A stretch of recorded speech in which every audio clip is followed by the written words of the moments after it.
احرام کے لباس میں وہ کیا باتیں کہ جن سے اللہ جل شانہ نے منع فرمایا ہے۔ لباس کے معاملے میں یاد رکھیے گا کہ جب ہم احرام کی حالت میں ہوتے ہیں تو مرد حضرات یہ معمول کے لباس میں نہیں ہوتے، ان کے لیے 2 انسلی چادروں کا ہونا ضروری ہے، جبکہ عورتیں جو ہوتی ہیں وہ معمول کا لباس پہنتی ہیں، پردے کا اہتمام کرتی ہیں، چہرے پر کپڑا نہیں لگنے دینا انہوں نے۔ ہمارے ہاں مردوں کی بات تو واضح ہے، عورتوں کے لیے یہ بات یاد رکھیے، یہ جو آخری 2 بات جو درمیان کی بات ہے پردے کا اہتمام، یہ شریعت کا وہ حکم ہے جو عورت پر ہر وقت لازم ہے۔ جب وہ گھر سے نکلے گی تو اس کے لیے ضروری ہے کہ پردے کا اہتمام کرے۔ جب ہم صحابیات رضوان اللہ علیہن اجمعین کی سیرت پڑھتے ہیں تو ہمیں یہ بات ملتی ہے کہ حضرات صحابیات رضوان اللہ علیہن اجمعین نے پردے کا خوب اہتمام کیا۔ پردے کا کس قدر اہتمام تھا کہ امی جان حضرت عائشہ صدیقہ رضی اللہ تعالی عنہا نے ہمیشہ ہر سال حج فرمایا کرتی تھی، اور ہر سال حج کے موقع پر وہ پردے کا اہتمام کرتی تھی۔ ہمارے یہاں خواتین یہ سمجھتی ہیں کہ جب ہم وہاں پہنچ جائیں تو پھر پردہ ختم ہو جاتا ہے، یہ پرسیپشن ختم کرنے کی ضرورت ہے۔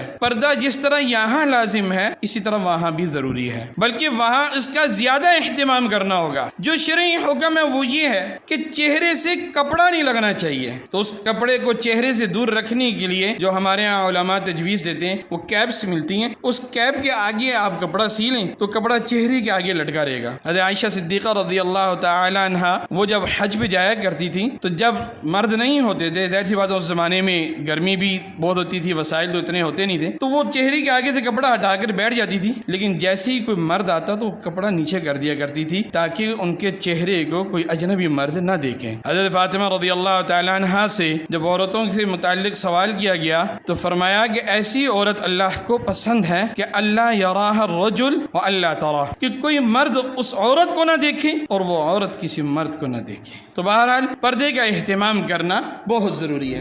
AQ Events, better than your expectations.